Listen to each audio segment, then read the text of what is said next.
তো স্পিডটা যখন কমে যাচ্ছে, আমার কিন্তু স্টার্টটা এখনও বন্ধ হয়নি, 50-এর উপরে উঠে গিয়েছি। এবার আমি 50 থেকে ব্রেক করব। তখন হ্যালো বন্ধুরা, কেমন আছেন? আশা করছি খুব ভালো আছেন। তো চলে আসলাম আবারও একটা নতুন ভিডিও নিয়ে। তো আজকের ভিডিও বিষয়টা কি, যে অনেক যারা ভাই রয়েছে নতুন নতুন বাইক চালানো শিখছেন, একেবারে যারা নতুন, তো তারা একটা কনফিউজ থাকে। আমি এর আগে ভিডিও বানিয়েছিলাম যে বাইকে ব্রেক করার সঠিক নিয়ম কী। এর মধ্যে আমি অনেকগুলো ভিডিও বানিয়েছিলাম, যেমন হাই স্পিডে ব্রেক করার নিয়ম কী। তো এর মধ্যে অনেকে ভাই এটা বুঝতে পারছে না যে দাদা, আমরা যখন ব্রেক করব, ব্রেক করার সময় আপনাদের যে ক্লাচ রয়েছে, আমি ক্লাচটাকে আগে প্রেস করব, না আমরা ব্রেকটাকে আগে প্রেস করে আমরা বাইকটাকে দাঁড়া করাবো। মানে আমার কথার অর্থ একটাই, যে আপনারা যখন বাইকটাকে দাঁড়া করাবেন, সবার প্রথমে আপনারা কী করবেন? আপনাদের যে ক্লাচটা আগে প্রেস করে তারপরে দাঁড়া করাবেন, না আগে ডাইরেক্ট ব্রেকটাকে প্রেস করে দেবেন একবারে ডাইরেক্ট? তো এটাই কিন্তু আজকে এই ভিডিওতে আপনাদেরকে জানাবো। আর যে কনফিউজটা আপনাদের মনে থাকে সেটা হলো কি, যে আমি যদি এখন ডাইরেক্ট আমি যদি আগে ব্রেক প্রেস করে দিই, আমার স্টার্টটা বন্ধ হয়ে যাবে। তো এটা কিন্তু অনেক এই কনফিউজটার মধ্যেও থাকে। তো সব কিছু আজকে এই ভিডিওতে ক্লিয়ার করে দেবো। তো সেই জন্য বন্ধুরা, ভিডিওটা মন দিয়ে শেষ পর্যন্ত দেখুন। আপনারা আশা করি অনেক কিছু শিখতে পারবেন। যারা নতুন আছে আপনাদেরও অনেকটা কাজে আসবে। আর এরকম টাইপের ভিডিও পেতে অবশ্যই চ্যানেলটিকে সাবস্ক্রাইব করে পাশে বেল আইকনে প্রেস করে দিতে ভুলবেন না। তো চলুন মেন ভিডিও টপিকে এবার আমরা চলে যাই এবং আমরা শিখে নেই। তো বন্ধুরা, প্রশ্নটা এটাই যে আপনার কোনটা আগে প্রেস করবো। দেখুন, এবার আমরা যদি যাই, দেখা গেলো আমি বাইকটাকে নিয়ে যাচ্ছি একটু স্পিডে, হাই আরপিএমে চালাচ্ছি বাইকটা, মোটামুটি ধরে নেন 60, 70, 80 এরকম আমি চালাচ্ছি সাপোজ ধরে নেন। ঠিক আছে, আমি একটু স্পিডে করে আপনাদের বুঝাই। আবার অনেকে বলে আপনি তো স্পিডে নাই, আপনি বুঝাবেন কি? তো আমি একটু স্পিড করে নেই। দেখুন, আমি মোটামুটি 50-এর উপরে উঠে গিয়েছি হয়তো, হ্যাঁ 50-এর উপরে উঠে গিয়েছি। এবার আমি 50 থেকে ব্রেক করব। তখন কি আমি ক্লাচটা আগে ধরবো, তারপরে কি ব্রেক করব? তো আমি এক্ষেত্রে বলবো না। আপনাদের ব্রেক করার নিয়মটা কি? আপনাদের প্রথমে অ্যাক্সিলারেটরটা ছেড়ে দিতে হবে, সেটা আপনার মোটামুটি জানেন। তো আপনাদেরকে তখন কি করতে হবে? তখন আপনাদেরকে যেটা করতে হবে সেটা হলো, অ্যাক্সিলারেটর ঢিল দেওয়ার সাথে সাথে আপনারা ব্রেক করবেন, ক্লাচকে আপনারা হাত দিবেন না। কেন হাত দেবেন না আমি একটু পরে সেটা আমি বুঝিয়ে দিচ্ছি, ঠিক আছে? আপনারা ডাইরেক্ট যখন এরকম ব্রেক করবেন না, দেখুন আমার বাইকটা কিন্তু থেমে যাচ্ছে। স্পিডটা আপনারা লক্ষ্য রাখুন মিটারের দিকে, আমার কিন্তু বাইকটা অনেকটা থেমে গেল।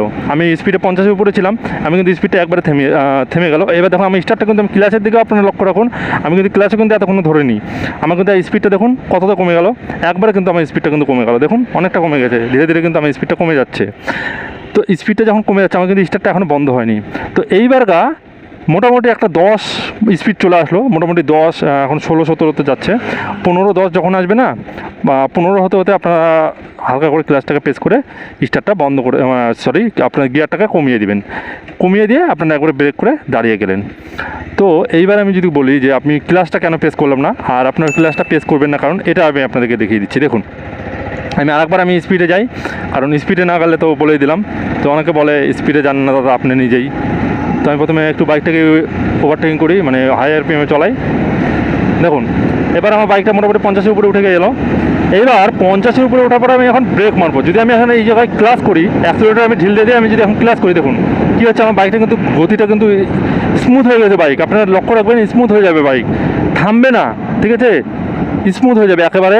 বাইকের পিক আপটা কিন্তু একটু বেড়ে যায়, এটা আপনারা মাথায় রাখবেন। যখন আপনারা এরকম স্পিডে না ক্লাস করবেন না, আপনাদের যে বাইক আছে বাইকের পিক আপটা বেড়ে যাবে একবারে। যে পুরো আমাদের ইঞ্জিনটা রয়েছে, ইঞ্জিনটা কিন্তু একবারে ফ্রি হয়ে যাবে। তো সেক্ষেত্রে আপনারা কিন্তু এরকম ক্লাস করবেন না, সেই জন্য আমি বলি।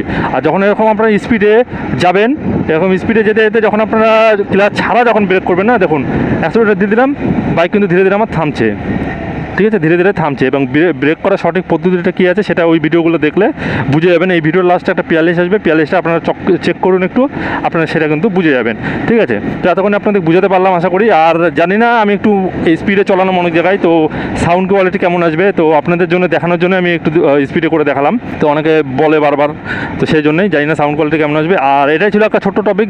আর আপনাদের কী কী সমস্যা হচ্ছে আপনারা অবশ্যই কমেন্ট করে জানান, ঠিক আছে? তাহলে আমি বুঝতে পারবো যে আপনাদের সমস্যা কি, আমি সেই বিষয়ে ডেডিকেটেডভাবে ভিডিও করার চেষ্টা করবো আপনাদের সাহায্যের জন্য। এটা ছিল ভিডিওটা ভালো লাগলে অবশ্যই একটা লাইক করবেন। আর যারা নতুন বন্ধু আছেন সাবস্ক্রাইব এখনও করেননি, তো অবশ্যই সাবস্ক্রাইব করে পাশে বেল আইকনে প্রেস করে দেবেন। তো আজকের মধ্যে এতটুকুই, পিছি করে নতুন ভিডিও নিয়ে thank you, take care and bye by.